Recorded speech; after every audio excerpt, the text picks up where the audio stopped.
freezing things can help with drippy things too. Just a sheet of wax paper or foil, or even just a plate under it, and it's frozen before it makes a mess. Yeah, in fact, if you could elaborate on ways to stuff, say, a Kong or what have you, while I go grab some pre-stuffed Kongs. Sure.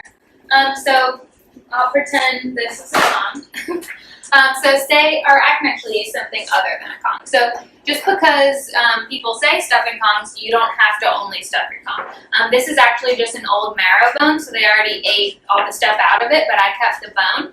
And what I do is refill it. So the first thing I'm going to do is pick something that's going to be the capper. It has to be the end. Kongs are better in that you only have one side to worry about, but if you're using a bone like this, or one like this, you kind of need to worry about capping the end. So I normally use peanut butter because that's the easiest. It's like the thickest. Sometimes wet food and cheese is too messy. And so I'll put peanut butter and seal the end, and then I'm going to have it upside down. And what I'm going to do is just start layering things. So I want it to be easy to clean, hopefully, by my dog's mouth. But if not, then I need to be able to get stuff out. So get yourself a bottle brush. Yeah, a bottle brush is great. Like from the baby section at Walmart. That's what I use all the time, and it works. A dog down here. He's wondering why he can't. He's like, why am I not getting that? And then you just start putting it in. So say I wanted to use just what I had in the fridge. I could take, I'm not going to do it, but I could take a little bit of rice and put it in. I could put a little bit of cheese. Then I might throw in some of his kibble. Then I might put a little bit of Greek yogurt in, and say then it was time to seal it up. Maybe I would put peanut butter on the other side, or maybe I would just stick instead a bully stick into one side. So some of the dogs need a little help realizing that this is something they eat, especially smaller dogs sometimes look at it like, right, I don't know what that is. Sure.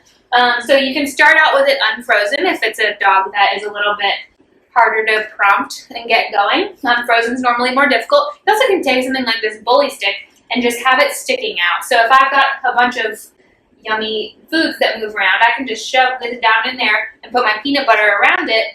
And then I've got this lovely little enticer sticking out that is going to get that dog chewing. And then as they're chewing that item, the other items will have had time to soften as they get deeper and deeper into it. And they'll be like, oh my goodness, it just keeps going. This is amazing. And it's very, very soothing and fatiguing and just so joyous for them. Yeah.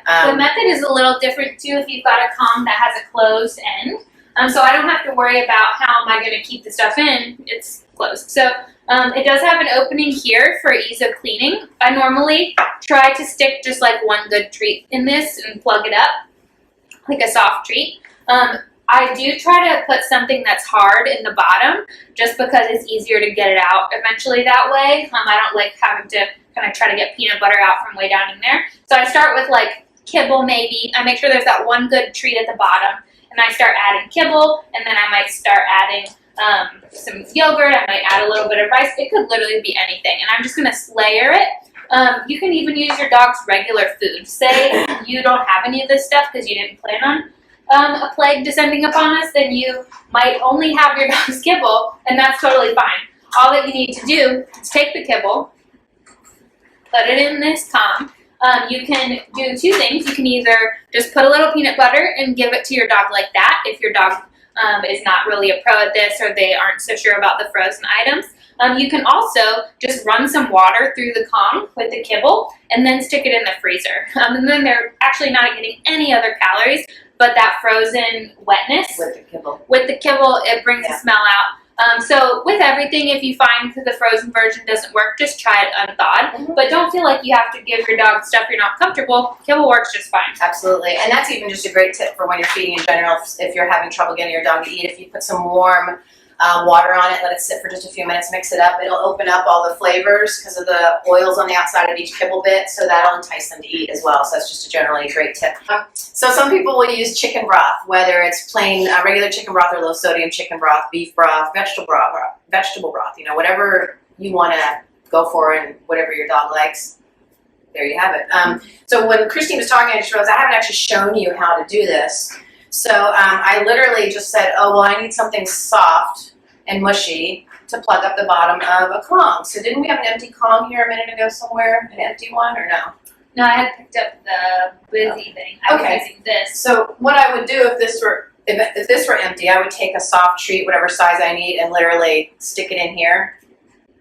And then I'd add my ingredients. Or you can certainly use your finger and hold it, and then set it in a dish with pressure on the bottom when you set it into the freezer. You know, some might leak out, but I really like plugging it up for that reason, just like Christine was saying earlier. It's just less messy. Plus it gives them an extra treat to go for. If you have like the egg tray section of your fridge door as well, or an ice cube tray, something like that, those can work pretty well for holding the Kong upright too, and you don't have to actually use anything else. It's already there. Yeah, and just to show you how beautiful it looks, these are all bones I've had for a long time. Occasionally I might boil them in a big pot of water to clean them off, but generally I just take them and refill them, and I just set them in the freezer on a paper towel in there, and they're ready to go whenever I need them, because Lord knows I need them. I like to keep him busy.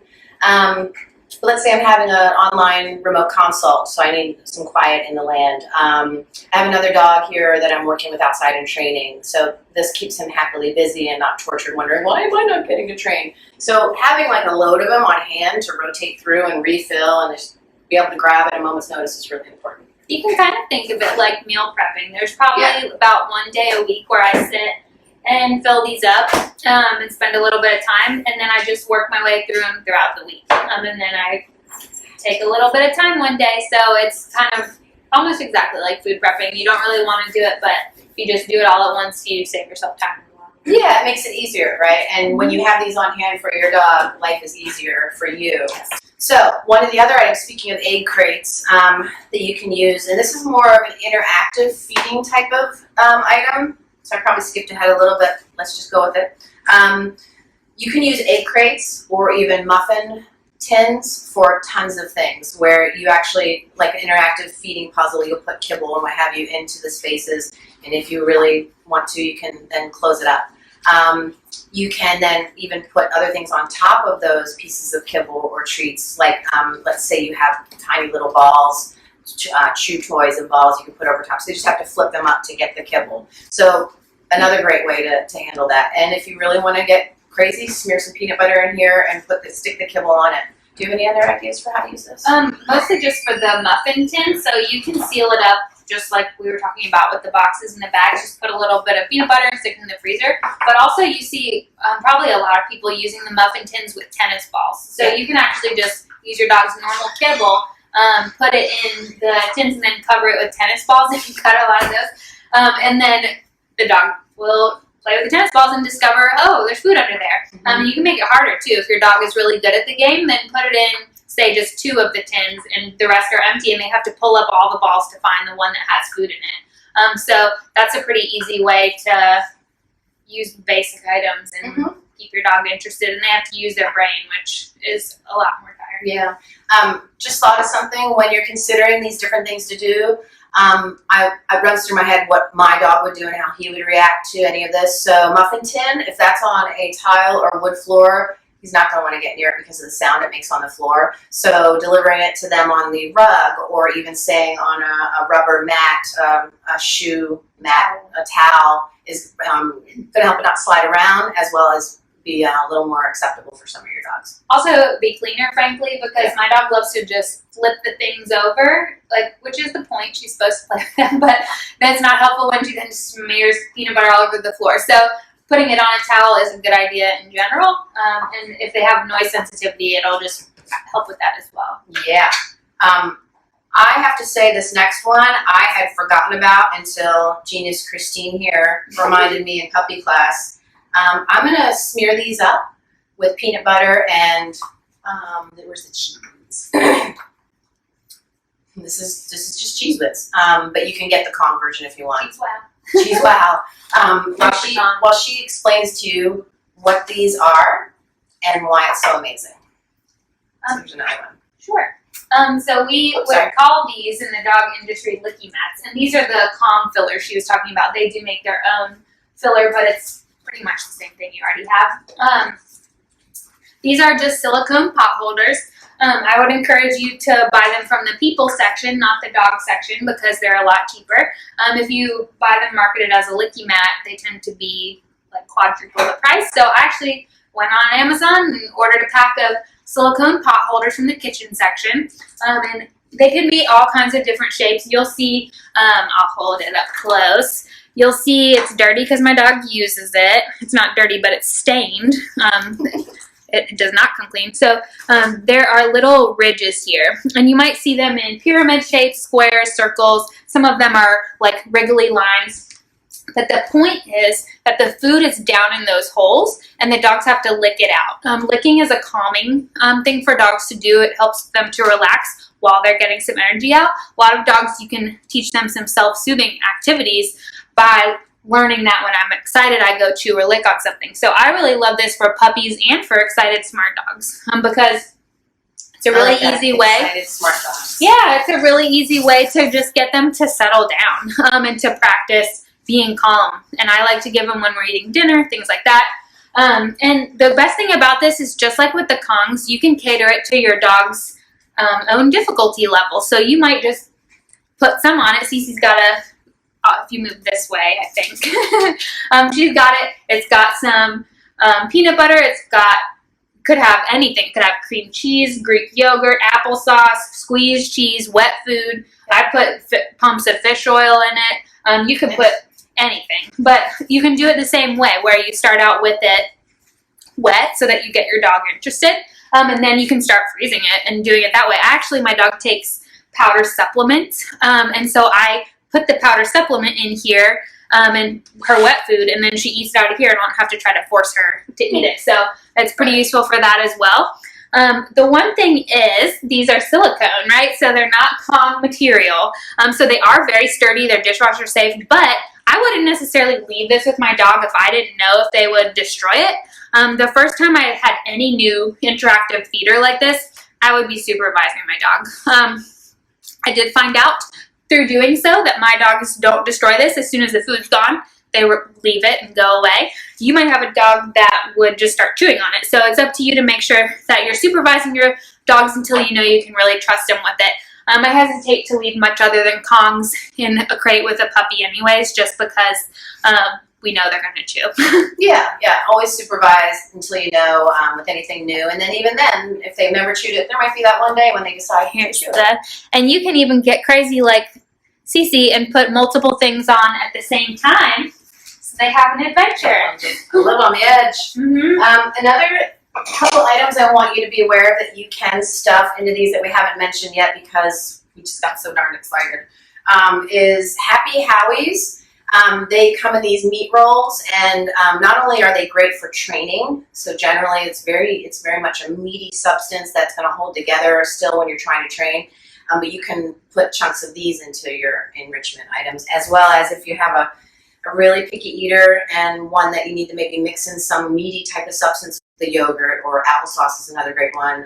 Potted meat, even though it's not the premium healthy item, it's very, very enticing if you have one that needs a little enticement. Yeah, you might find too that with a lot of these, I tend to mix pumpkin in, canned pumpkin or canned sweet potato, just because that's going to help their stomach a little. Some dogs have a stomach of steel and some have very sensitive stomachs. So whenever you're trying new ingredients, you would want to just try a little bit. And I tend to throw some pumpkin in just because I know it's going to help settle their stomach. And I have found that, in fact, all you need is a little blob, tiny little blob of the potted meat in the pumpkin, and then it's the best thing ever. So a little bit goes a long way. Yeah, it's like basically like Spam, but mushier. Yeah. You can even freeze it. I've done that as well. The cans are so small and easy to just like plop in the freezer.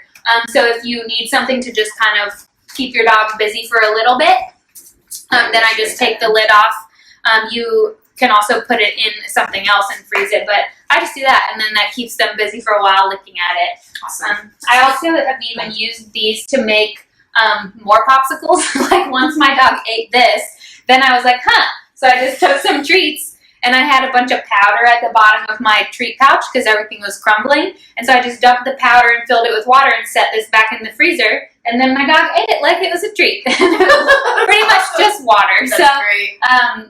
a lot of times just the very excitement of the thing is enough to. When you get to the bottom of a peanut butter jar, again, you want to keep an eye on them because of the hard plastic, but you can let them lick and empty that out. When you get to the bottom of your yogurt container, let them lick and empty that out. I mean, that is just pure bliss for your dog. That'll have them entertained for a few minutes. Especially with it being, now it's suddenly summer's upon us, even though just 2 days ago was winter, but it's getting hot, and so your dogs are going to want something to keep cool. So popsicles, that's what I would call this when I put the water and the things in it. We make popsicles a lot. Load them up inside the container like this and freeze them. And then you can actually dump it out onto the ground. It's a frozen block of yumminess that they can lick at. And then you hose down whatever area you need to afterwards to get rid of it. But most of it's going to be gone. Yeah, and again, it's depends on what you want to put. So I could literally just put kibble and water, and I guarantee you my dog would probably be interested in it outside on a hot day.